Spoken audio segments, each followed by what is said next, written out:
Close your eyes and I'll kiss you. Tomorrow I'll miss you. And remember I'll always be true. And then while I'm away, I'll write home every day. And I'll send all my loving to you. Un jour, dans la rivière, un enfant de Silure rencontre un grand-père Silure, tout dodu, à la longue moustache blanche. Il ne nageait pas trop vite, le petit Silure le regardait avec étonnement. « Grand-père, comment avez-vous fait pour devenir si vieux ?»« Je vais te dire mon secret, petit. Je le tiens de mon grand-père qui lui-même mourut bien vieux. Si tu vois un morceau de viande au bout d'un fil, sauve-toi bien vite. Si tu vois du feu, la nuit, près de la rivière, sauve-toi bien vite. En agissant ainsi, tu deviendras vieux comme moi. » « Merci, grand-père. » Le petit Silure fit une cabriole en se moquant du vieux poisson, car naturellement, il ne prenait pas au sérieux les conseils qu'il venait d'entendre. À quelque temps de là, il voit frétiller dans l'eau un joli ver tout rouge. « Bonne affaire, pense-t-il, et aussitôt il se précipite dessus pour l'avaler. Il se sent immédiatement piqué à la gorge et soulevé violemment vers le haut. Le gros Silure qui a vu de loin la scène lui crie « Fais vite le mort !» Dans sa panique, le petit Silure colle ses nageoires sur son corps et s'immobilise totalement. Le pêcheur croit qu'il a pris un poisson mort, alors il le décroche et le pose sur le bord. D'un bond, le petit Silure retombe à l'eau. « Je l'ai échappé belle !» s'écrie-t-il. « Je suis vraiment malin. » Une autre aventure lui arriva bientôt. Une nuit, il voit du feu près de la rivière, et poussé par la curiosité, il s'approche. Il s'approche toujours plus près de la lumière, jusqu'à en être ébloui. Au même instant, il sent une main qui le saisit. Le lendemain, il était mis sur le feu, grillé et croqué. Et il mourut en pensant au conseil du vieux Silure qu'il n'avait pas daigné écouter. Le grand-père avait raison, mais il était trop tard. Silure, au départ, il vient des pays de l'Est. Et par contre, son arrivée en France est un petit peu... voilà, on a des pistes, mais sans vraiment avoir de certitude. On pense que ça a pu être amené à l'occasion d'une exposition et ensuite relâché dans des rivières. On pense aussi qu'un pisciculteur dans la région de Lyon en a importé et en a élevé dans le but de les revendre pour la consommation. Et a priori, il y a pas mal de sujets de cette pisciculture qui auraient été relâchés. Et ce serait pour ça que la Saône, la Seille et le Rhône ont été les premiers fleuves et rivières où on a commencé à parler de capture de silure. Un poisson qui peut toucher tous les types de caractères. On va pouvoir le pêcher en s'installant au bord de l'eau avec des amis, en patientant, en pêchant avec des appâts posés sur le fond par exemple, ou à la bouée. Et là ça va être une pêche conviviale, d'attente. Et on va pouvoir également le traquer avec des leurres. Et là on va par contre se balader au bord des rivières et lancer, c'est beaucoup plus actif. On peut aussi le pratiquer d'un bateau, enfin il y a vraiment une multitude de techniques. Et donc ça répond à tous les types de pêcheurs qu'on peut rencontrer. Et puis en plus les poissons le rencontrent occasionnellement, les pêcheurs le rencontrent occasionnellement, des carpisses peuvent en capturer sur des appâts à carpe. Des pêcheurs qui mettent un verre dans l'eau ou un vif pour pêcher le sambre ou le silure peuvent en attraper aussi. Donc voilà, finalement tout le monde pêche un peu le silure. Et c'est un poisson dont on entend parler, voilà, qui est vraiment reconnu comme étant un poisson sportif et à part entière. Alors non, il n'y a aucune législation sur la pêche du silure. Parce que c'est un poisson en fait qui est assez décrié. On a peur que ça crée un déséquilibre dans les milieux. On en parlera tout à l'heure, mais moi j'ai un avis là-dessus qui diffère.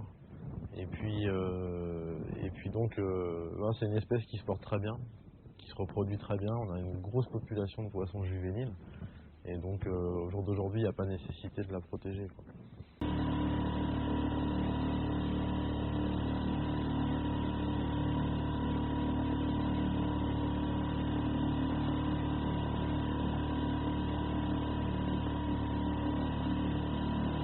La technique de la pêche à la verticale, nous avons besoin bien sûr de cannes de moulinet, mais surtout d'une embarcation car l'utilisation d'un échosondeur et d'un clonk va nous être primordiale. Nous allons mettre au bout de notre ligne différents montages qui peuvent être soit des leurres, soit des montages à verre ou à vif. Ces montages, on ne va jamais les quitter des yeux grâce à notre échosondeur. Un échosondeur, c'est un instrument qui va envoyer des ondes sonores au fond, récupérer le retour de ces ondes sonores et détecter toutes les variations de densité. On va pouvoir visualiser le relief du fond, mais aussi s'il est recouvert d'herbier, une bulle d'air ou un poisson suspendu entre deux eaux nous apparaîtront aussi tout à fait clairement. Ce sont des appareils qui peuvent être plus ou moins sophistiqués, mais ils nous permettent tous de voir un silure suspendu entre deux eaux et qui changerait d'attitude à la vue de notre montage. C'est un poisson qui est capable de détecter et de déjouer les pièges que leur tendent les pêcheurs. C'est un poisson qui est capable dès qu'il sent un fil tendu, de sentir le piège et de se détourner de l'appât. C'est un poisson qui est capable de faire la différence entre un leurre mal animé et une proie tout à fait naturelle. Dans certaines légendes, le silure est comparé à un monstre, une espèce de baleine, voire de requin d'eau douce, capable d'attaquer pêle-mêle les chiens, les enfants, les jeunes filles. Le poisson doit cette injuste renommée à des récits effrayants et grandement exagérés datant du Moyen-Âge. Au cours des grandes épidémies de peste, les cadavres, faute de moyens et de temps pour donner des sépultures décentes, étaient souvent jetés dans les fleuves et les rivières. On trouva ainsi dans le ventre de silures capturées des membres humains, des doigts féminins ornés d'alliances de jeunes mariés. J'ai cherché de plus en plus à capturer des poissons gros, des gros poissons. Donc en sélectionnant les espèces, en recherchant par exemple la carpe, ou alors le silure, ça c'est venu après. Et ça a vraiment représenté pour moi un coup de cœur, parce que plus c'est gros, plus ça tire, plus c'est gros, plus c'est difficile à attraper, plus technique. Et donc maintenant, je pêche beaucoup le silure, pour ce côté un peu voilà, pêche au gros en eau douce.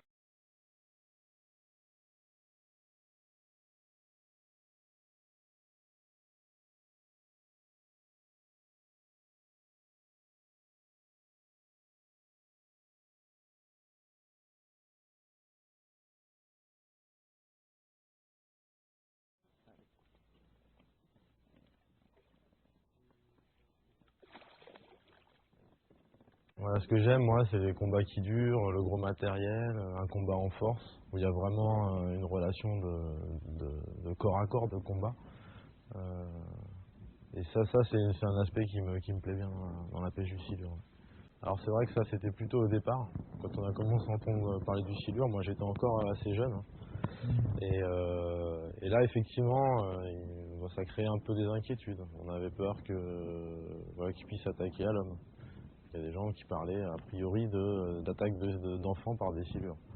Et on s'est aperçu petit à petit qu'il avait déjà suffisamment à manger dans son milieu, et puis que c'était pas du tout un prédateur de l'homme, absolument pas. Au contraire, il va le craindre ou le fuir, quoi. Le combat juste là-dessus, c'est un truc de fou. Ouais, j'imagine. Rien que ça, hein. C'est un truc de dingue, incroyable. Demande à Nico, on a traversé la Saône, on était obligé de le suivre, sinon il pétait tout. Voilà. Au coup, premier silure. Félicitations. Bien piqué. Ouais. Attention les kills. Ben voilà, c'est terrible. Franchement. Par contre, tu fais un gros, t'es mort. Ah, je te jure, hein, c'est sûr. Franchement, tu vois celui-là déjà. On était obligé de le suivre, je disais accélère, il On ramène a fait traverser la Seine. Ouais, j'ai vu. On a fait un aller-retour, on est le revenu. combat. Ah, c'est cool. Hein. Ah, c'est énorme les sensations. Par contre, c'est vrai que plus gros, à mon avis, là, tu fais tout péter, quoi. Ça, c'est sûr. C'est la prochaine fois 80 cm. Ouais, c'est tout. Ouais. Le combat impressionnant. Je te jure, Manu. T'as foutu une bonne belle. Voilà, la touche, il est parti quoi. Et au faire, on l'a vu monter sur l'écho et je pensais qu'il allait me prendre moi à la main. Et puis il a été direct sur le flotteur à Nico, on l'a vu plonger. Ah, c'est ouf. Mais là déjà c'est des tailles. C'est autre chose en taille. Ouais. Là, Nous, on la a taille, raté un c'est gros. impressionnant, tu te dis plus gros. Le silure est le plus grand prédateur de nos fleuves et rivières. Ayant une espérance de vie de 15 à 20 ans en moyenne et la femelle pouvant pondre 20 à 30 000 œufs par kilo de poids, c'est un poisson massif et puissant. Si certains pêcheurs respectent les silures et les relâchent par souci de préserver l'écosystème, d'autres tendent à considérer le silure comme un nuisible. Sur l'eau, on est presque caché dans la nuit, on voit des choses qu'on ne voit pas d'habitude, la vie sur la berge, les poissons qui viennent claquer en surface, à 2 pas de nous alors qu'on ne fait pas de bruit et tout. On a vraiment l'impression d'être plongé dans la nature. Et hier soir, c'était vraiment un bon moment de pêche où on était tous ensemble, cachés dans cette nature, avec les poissons à proximité, une chasse de perche à droite, une carpe qui vient nous montrer son dos à gauche. Ça nous a pas aidé à faire beaucoup de silures. On va mettre ça sur le compte de la météo, où on n'avait pas beaucoup de vent, mais des températures assez fraîches pour une nuit d'été. Manu arrive à faire un poisson de 70 cm, Nico un poisson de 80 cm, donc des petits poissons. Par contre, Nico s'est fait de grosses sensations en le pêchant au cou depuis son bateau. C'était vraiment sportif, il s'est éclaté à refaire. Moi, ça m'a donné envie. Le silure est un poisson encore méconnu. Tantôt montré comme un monstre sanguinaire, tantôt considéré comme un valeureux adversaire, il n'en reste pas moins un poisson qui a le droit de vivre et qui n'est pas dangereux pour l'homme. Donner du respect au silure et à son environnement, c'est respecter sa pêche et se respecter soi-même.